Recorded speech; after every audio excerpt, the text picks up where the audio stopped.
Ladies and gentlemen, this is a distinct privilege for me to be opening this season of peer-to-peer session series with my presentation. I want to thank every one of you for coming, because I would like to share some of my experiences and perspectives, but also hopefully solicit some feedback from you and stimulate some exchange of ideas, perspectives, and comments. So we have a plan for today. My plan is first to provide some contextual information, some background. Why do I think it's important? The Europe's Forgotten War, this is how the conflict we are going to discuss today was recently dubbed by British journalists in a series of recent publications. So I think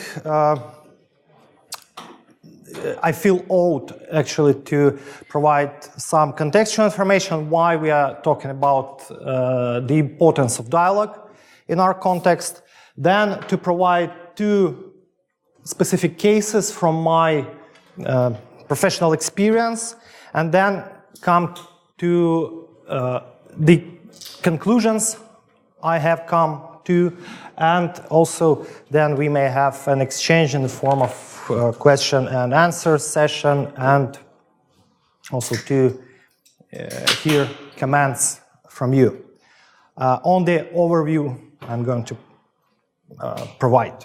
So first, can I ask you to share if there is any association, keyword, tagline for Ukraine, for you?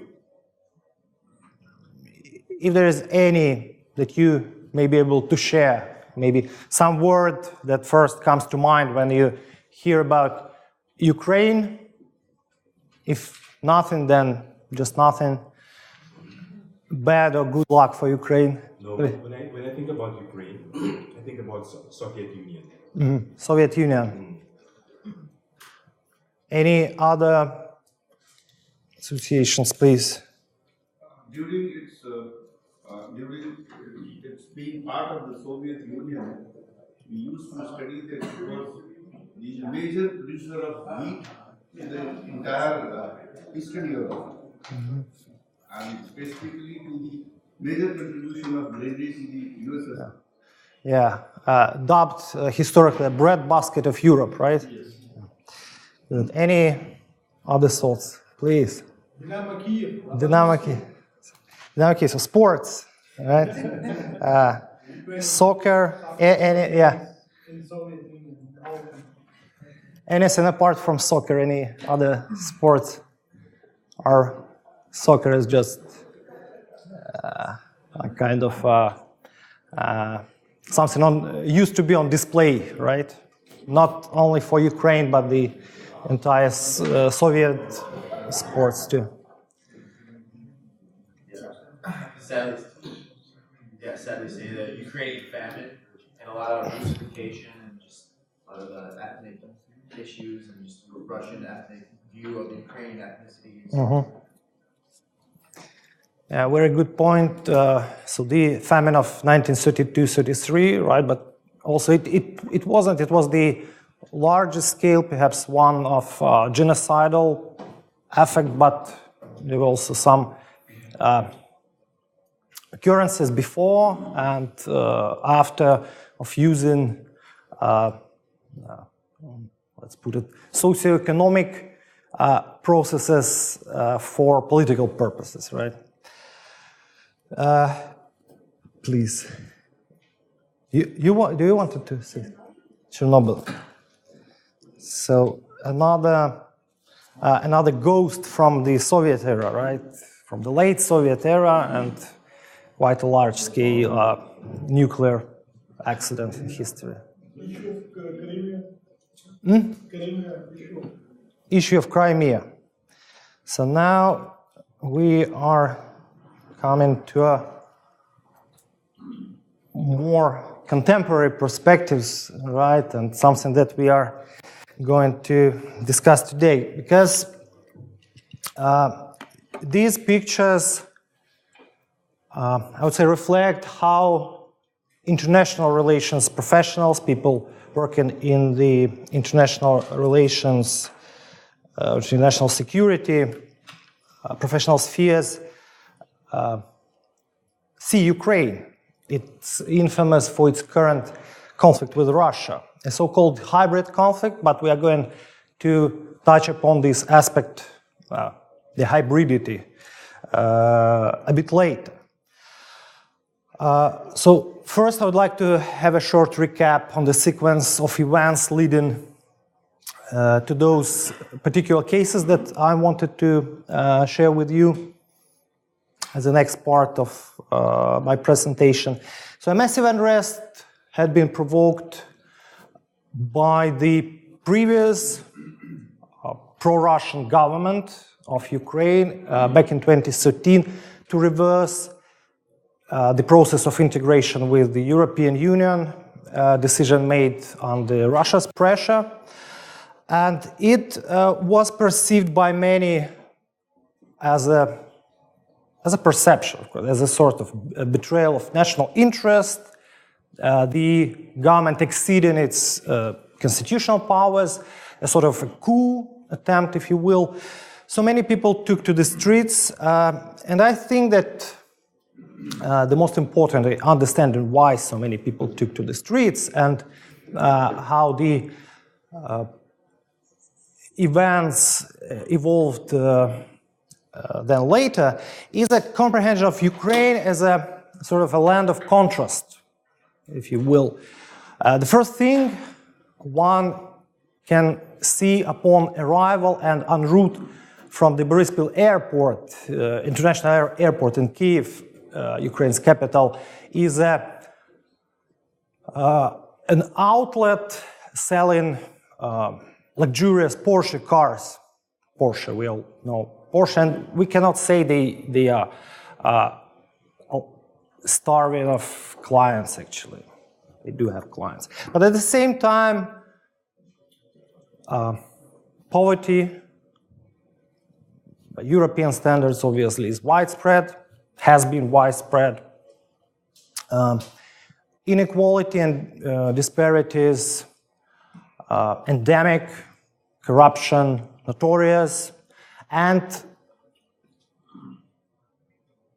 probably quite little had actually been done since 1991 in that area, since the restoration of independence of the country.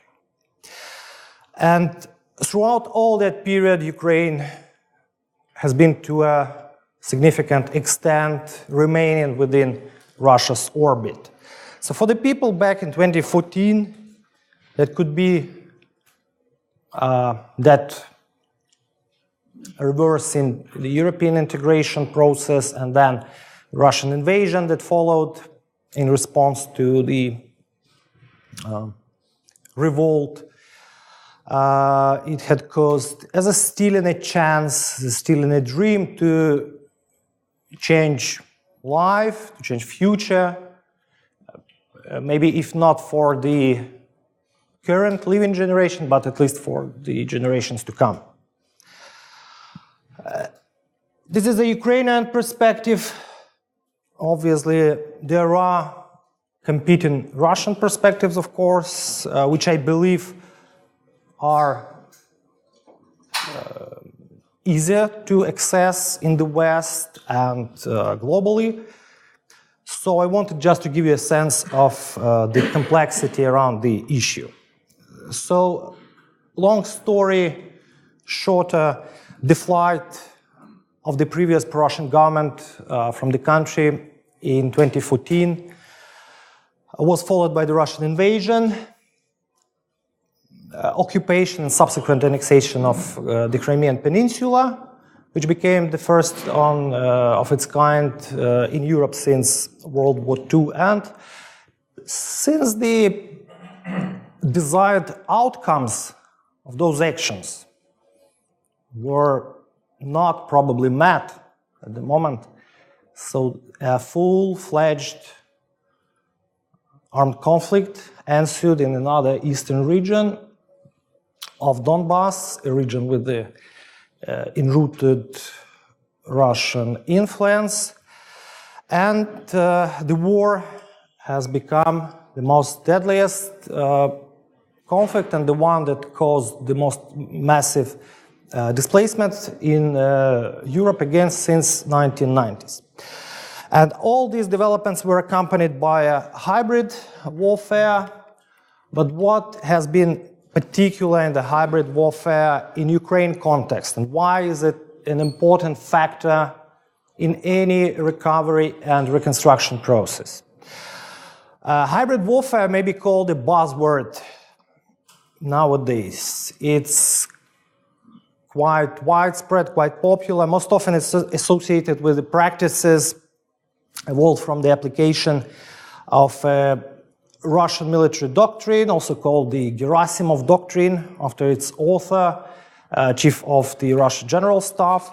And today it seems to be no longer an exclusively Russian monopoly on the use. Some other nations may tend to use this framework or methodology for their purposes too, but still Russia's practice remains to be the most vivid one, perhaps.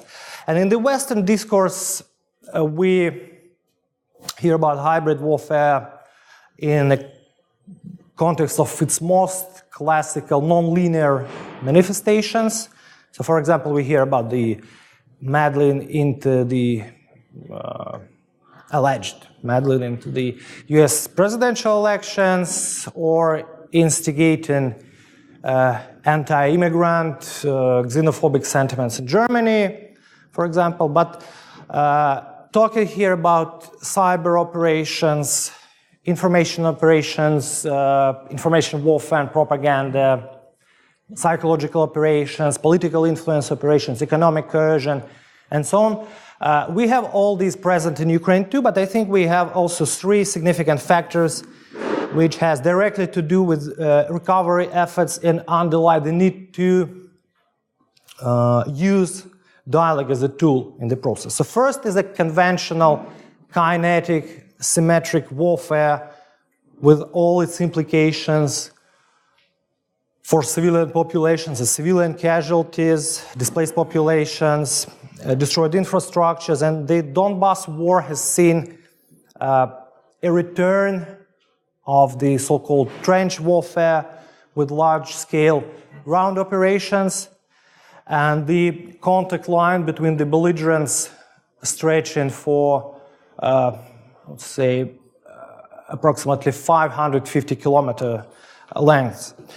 The second is it's a proxy war. That means that the Russian state does not recognize formally itself to be a party to the conflict, and this obviously gives benefit, flexibility in terms of the universal limitations on the classical interstate war that we have under the present conditions, under the current international legal system. And the third is the easier comparing to the West. I would assess this so outreach of the Russian media to the target audiences in Ukraine and the neighborhoods due to many shared cultural experiences, patterns, perceptions. This is to try to put it in a simpler way. If we imagine a country like Britain or Canada involved in the hybrid operation against the United States, so perhaps they might have a better chance to succeed, at least on the fronts of propaganda or information warfare. So with all these accompanying factors, dialogue is important in addressing these various aspects of war effects of conflict affected populations and communities. And when we talk about dialogue in this context, I mean the techniques that essentially combine advocacy and inquiry. So when we engage stakeholders, we understand they have a specific audience or group they speak on behalf. We understand reservations connected with their partisanship and the need to advocate for certain things from certain perspectives, but at the same time they're involved in an exchange and discussion of ideas and viewpoints that lead to the production of new knowledge. And the new knowledge is directly is the output of the dialogue. And the entire community of practice, including government agencies, international organizations, humanitarian actors, civil society actors, local governments, businesses, we can name them, can benefit from. The other product is a narrative that can be used to inform policy making. And in this case, the dialogue is taken in a form of public consultation. The dialogue process itself can be facilitated by whether technical experts, in case they possess necessary facilitation skills, or otherwise by the qualified facilitators without a specific technical expertise, and later, in case of necessity, the input, the new knowledge from the dialogue can be reviewed by technical experts in order to make it more suitable for policy-making recommendations or, for example, for a high-level or large-scale advocacy. This is, in a nutshell, the context and theoretical framework for the subject of our talk. Should you have any short questions before we go to the specific cases, you can raise them now, otherwise we can proceed further. Any cases, any need to clarify anything? Good. The first case is a dialogue for reconstruction that was organized by the OSCE. The OSCE stands for the Organization for Security and Cooperation in Europe. This is an intergovernmental regional arrangement in the Northern Hemisphere, regional arrangement under Chapter 8 of the UN Charter. And the dialogue was held regionally in Mariupol. Mariupol is the southernmost tip of this Donbas theater of the conflict with an outlet to the Sea of Azov. You can see this on the pictures on the screen. Mariupol and the adjacent area is home to about 500,000 of population, nowadays including also large numbers of IDPs, internally displaced persons. The city proper is industrial, port, and urban, while there are also adjacent agricultural rural areas. Following the eruption of the hostilities in 2014, the city had been under control of pro-Russian forces from May to June 2014, then retaken by pro-Ukrainian volunteer force, later replaced with regular Ukrainian army units. And since then, the fighting was mainly taking place along the contact line, which is some, depending on exact location, some 15-20 kilometers from the city boundaries, in the proximity to the city or on seldom occasions in its vicinities. And the last picture that you can see on the screen is actually, I think, it was the last occurrence of shelling within the city limits, which occurred in January 2015.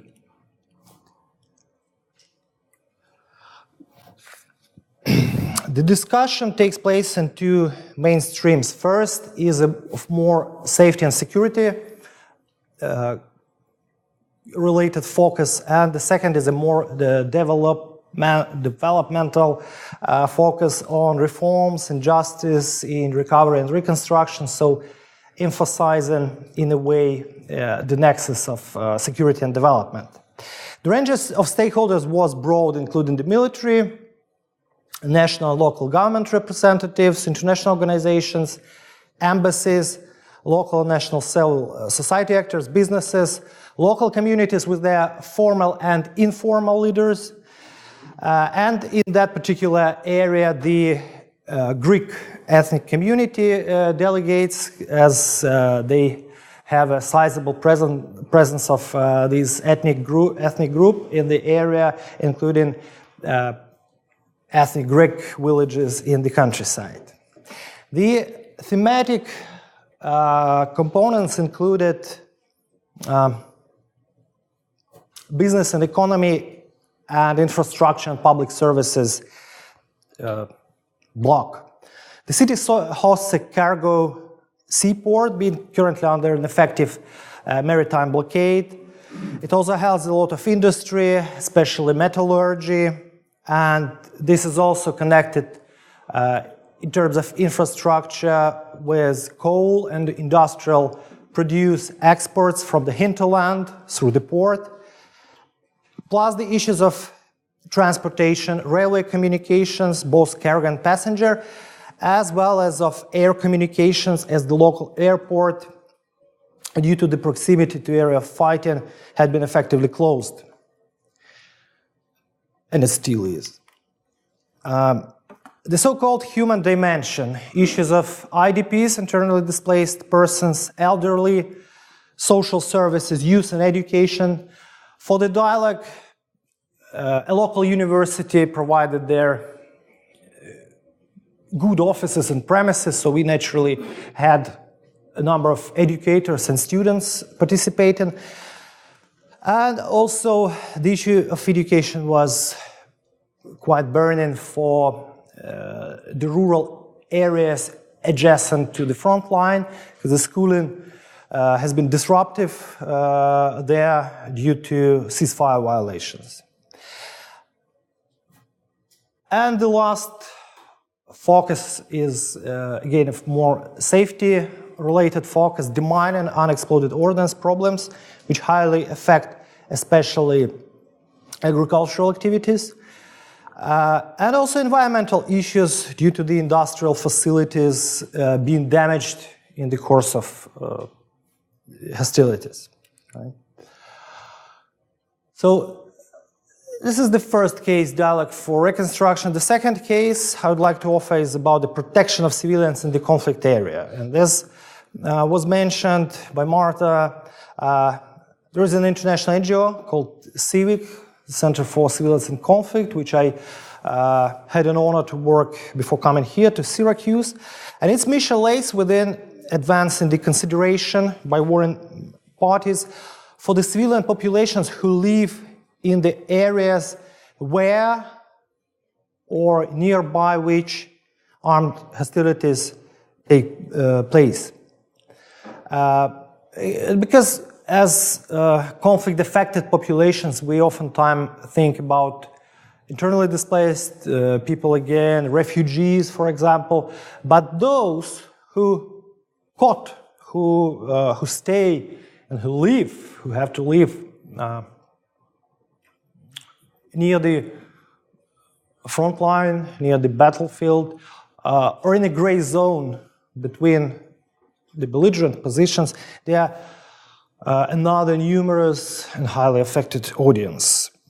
So conceptually, the civilian protection appeal is outlined in this figure. There are international humanitarian law, human rights law, prescriptions and obligations that armed actors are obliged to follow. At the same time, not all the harm that can be caused by armed actors, not all the civilian casualties resultant from this harm are, legally speaking, unlawful or illegal. However, there is a belief that the military should seek to minimize this harm or provide a redress in case that was caused.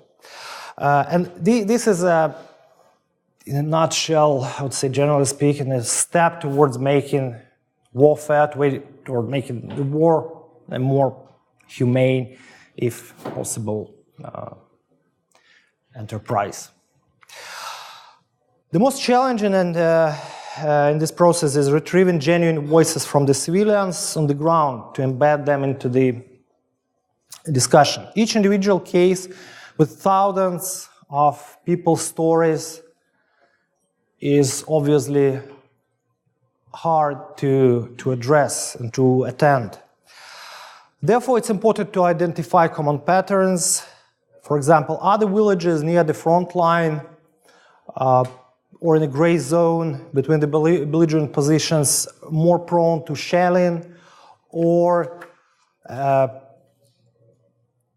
residual explosive hazards like mines or unexploded ordnance or booby traps or improvised explosive devices are a priority for the community. What are systemic challenges in terms of property destructions, administrative services,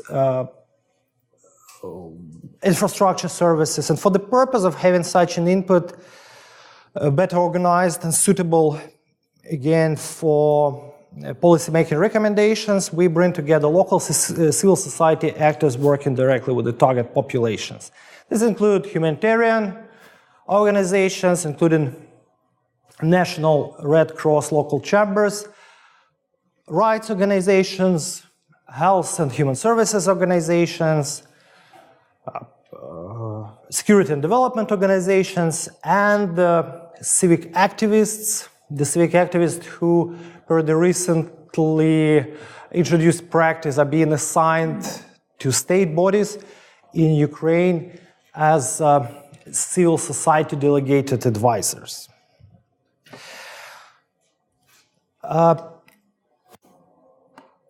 In terms of conclusions, I think I would like to make an overarching statement that currently Ukraine is a very interesting and insightful medium for study and research, especially for those who are interested and work at the intersection of public administration and international relations, or public administration and security studies. And having said that and recognizing from my own experience that dialogue is an effective tool, but to make it efficient and productive, we shall always think of a parallel high-level political process or track one diplomacy, supplementing or paralleling, mutually reinforcing the grassroots engagement or track two diplomacy. I know that might be quite a lot of information that I tried to pack into this overview. I wanted to give an insight, to give insights from various angles that might be of interest for such a diverse audience as here in Maxwell. So I would be glad to provide more details on any specific issue of interest for you, and in the meantime,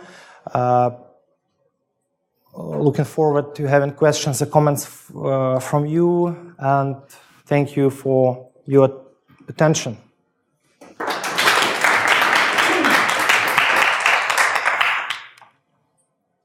Questions, comments? Please. As you very well said, Russia denies being implicated in the war, so it is not an interstate conflict itself, even if we know that there are. So who are the contenders actually in Donbas? I mean, who are the two parties in conflict?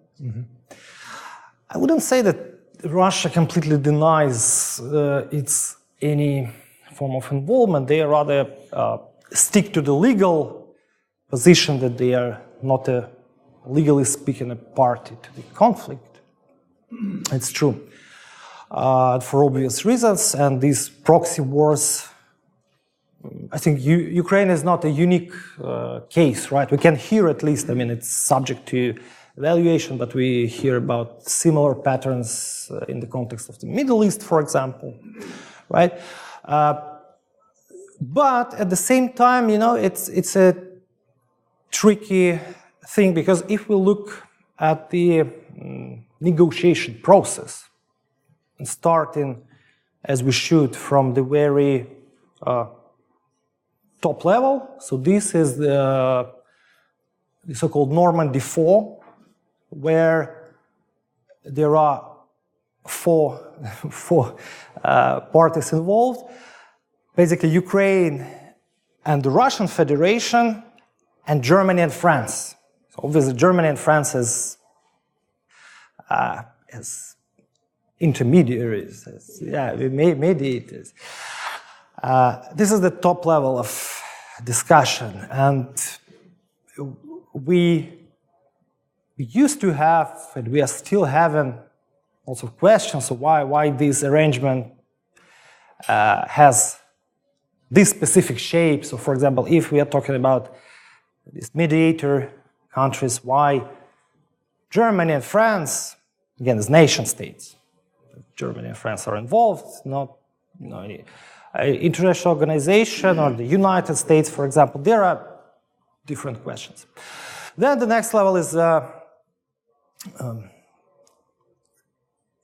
trilateral contact group, which meets in Minsk, in Belarus. And this consists of three, in this case, actors who are Ukraine, the Russian Federation again, and the OSCE, the Organization for Security and Cooperation in Europe, as a it, by the way, doesn't have a illegal status of international organization. It's a regional arrangement on the Chapter 8 of the UN Charter.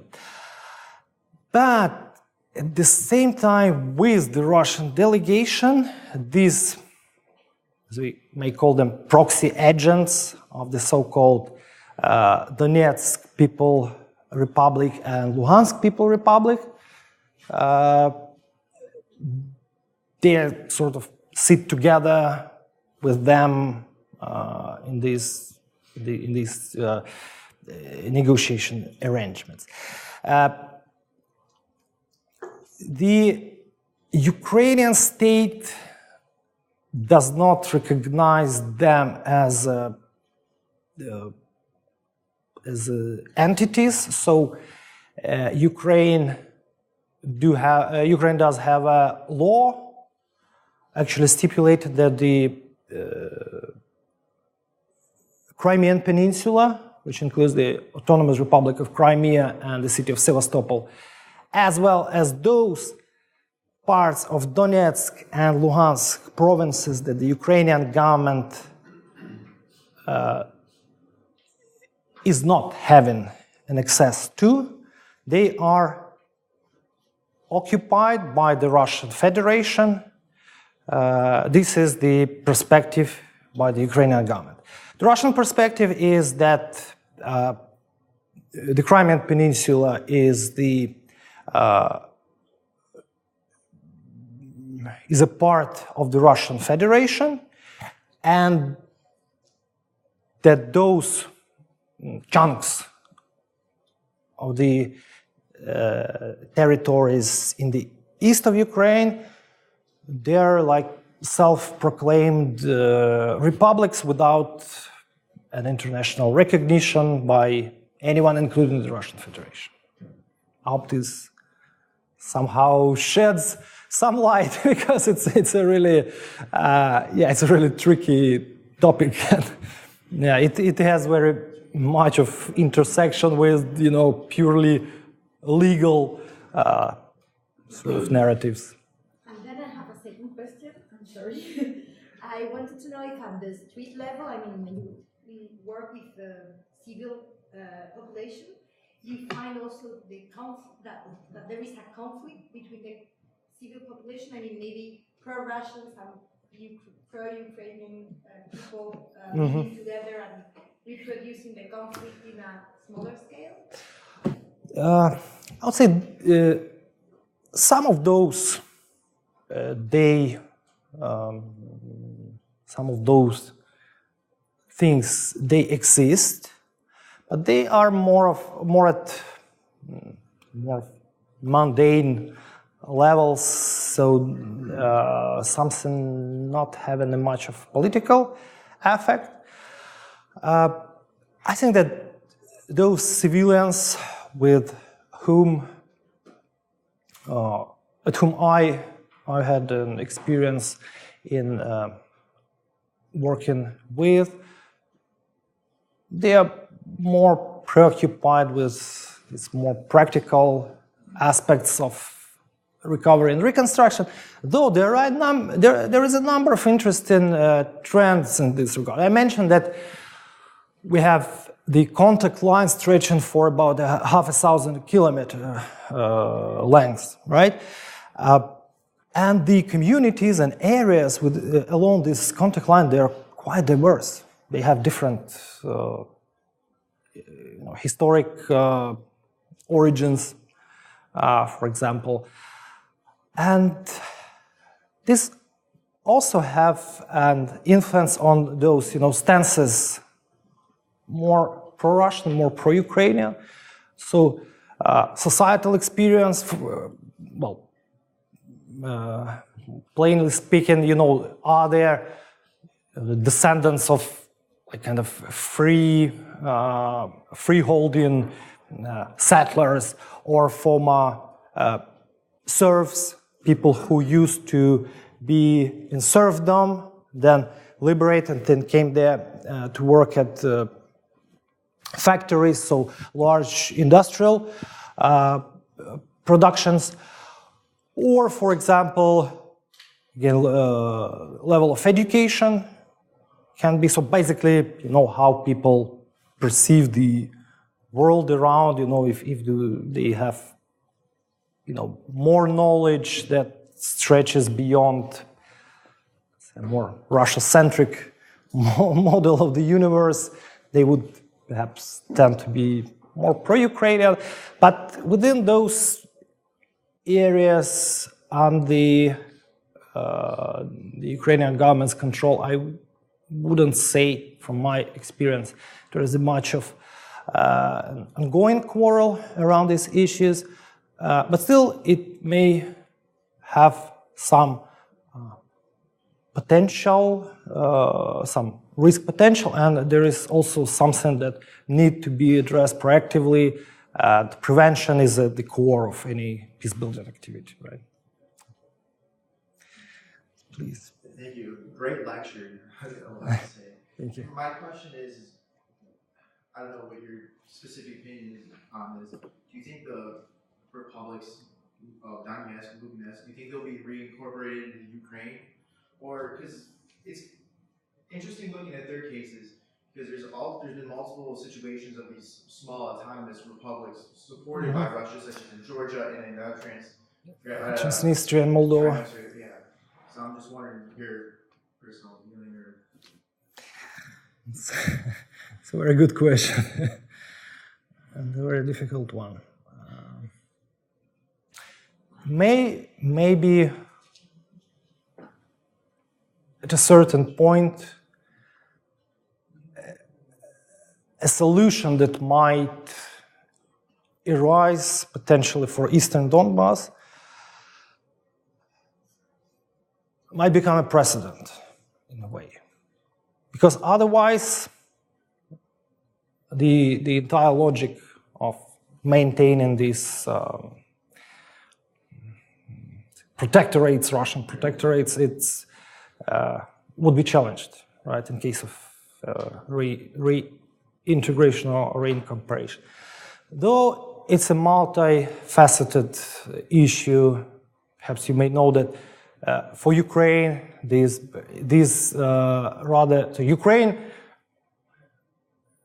essentially wants the reintegration, but there are two main issues to address. The first is what are the conditions? So are the conditions for reincorporation or reintegration would be Russian terms, so benefiting in long term Russia and undermining Ukraine, or it would be on Ukrainian terms or a sort of consensus.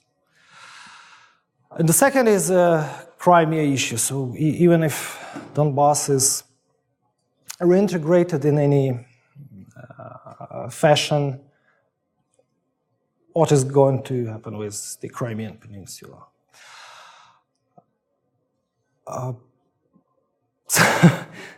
So there may be, I can't even say what is optimism or pessimism in treating this question. I would say that the current dynamics says that say that we are rather still quite far from such a reintegration solution. There is a lot of debate around a potential peacekeeping mission to Donbas. But again, the discussion evolves mostly around the terms. So the Russians want the peacekeeping mission to stay the current contact line, and Ukraine, with I think this approach is supported by most of the international community, desires for the peacekeeping mission to have access to the entire area of the conflict and to introduce a sort of international, provisional international administration for Eastern Donbas.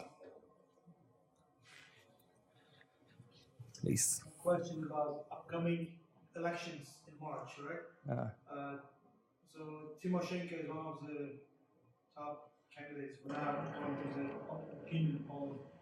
So how it might change, let's say, the Poroshenko and what might around this topic?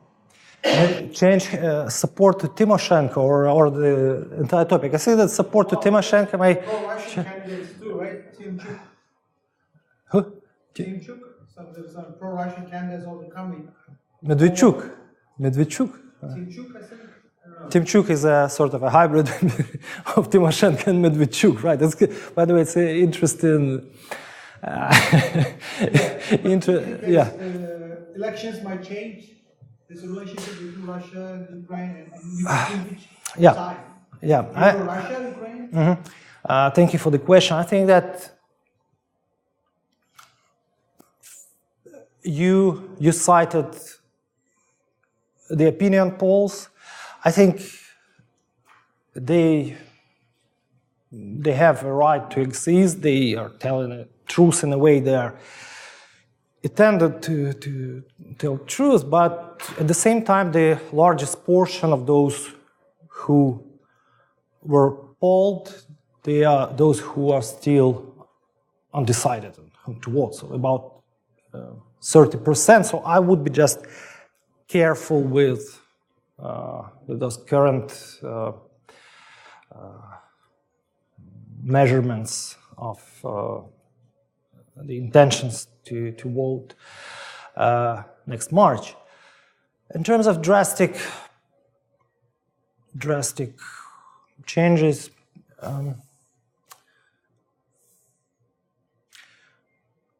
first, I don't think that openly pro-Russian candidates have chances to win, unless there is some real hacker attack on the Central Electoral Commission website or whatever. But I don't think there are tangible for openly pro-Russian candidates, but we know that the world of politics is a very complex and complicated one, so there are different competing stakes and affiliations might be not necessarily overt, but could be covered too. I do not think that the society would accept a drastic change in internal policy course. So, like, for example, it would not become very openly pro-Russian Ukrainian politics in any meaningful way after the elections. Otherwise, I think that would largely depend on who will take the office and the support to the eventual incumbent balloted, and also so how the person would feel in terms of consensus or support. But we should still not forget about parliamentary elections, which are coming in fall the same year. So that would be a chance for the winner of the presidential race to cement the position in power. So I think that the next year we'll see a really internal politics concentrated mainstream discourse in Ukraine. Thank you. Please. I guess I have a quick question. This is more along the lines of military, and you said there's a lot of infrastructure that's been damaged in those areas. Are both militaries, or at least the Russian military, are they providing funding and repairing some of that infrastructure, and how is that perceived? Is any of that happening at this point or not? Mm-hmm. It's a very good question. It's something that maybe was a bit overlooked in the presentation, but it's something that I also used to work closely with. Recently, we had in Ukraine a change of the format of security operation in Donbas from the anti-terror operation to the joint force operation. So basically what is beyond this purely definition change is that the current commander of the operation, he and his team, they seek to demonstrate exactly more attention to humanitarian issues and more involve the military into practical recovery activities, like so-called amends. They have a term in the US military lexicon. So it's still something, as far as, for example, rebuilding homes, obviously by engaging, for example, the Corps of Engineers, right, or similar large-scale rebuilding bridges. There is a number of agencies, because in the joint force, all the defense and security sector actors, including the military, the state security services, police, special transportation services, emergency services, they are all under the joint force commander, who is a military under this joint command, under this common umbrella.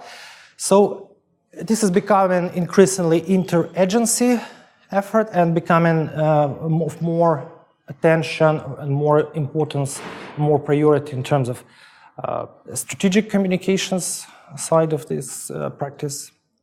And like I said, like winning hearts and minds, so not soft power, but smart power. Those contributions that are being provided starting back in 2014, sort of continuous practice. This is obviously explosive hazard clearance and demining, which in Ukraine can be provided by at least 3 agencies who have capabilities: the Army, the emergency services, and the special transportation services. And as a humanitarian aid delivery and civil affairs by CIVIC, by civil military cooperation teams, and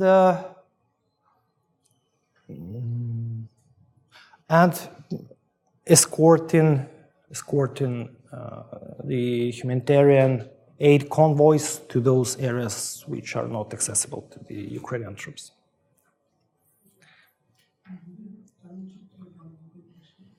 Please. My question may not be specifically related to it all, but I was just curious to know how far Ukraine is outreaching to other countries of the world in the process of this conflict recovery process, or maybe forging ties with other countries, particularly the countries which are presumably supposed to be closer, like against the Russian establishment. Do you recall the beginning? I had this notion of Europe's forgotten war, right, in Ukraine.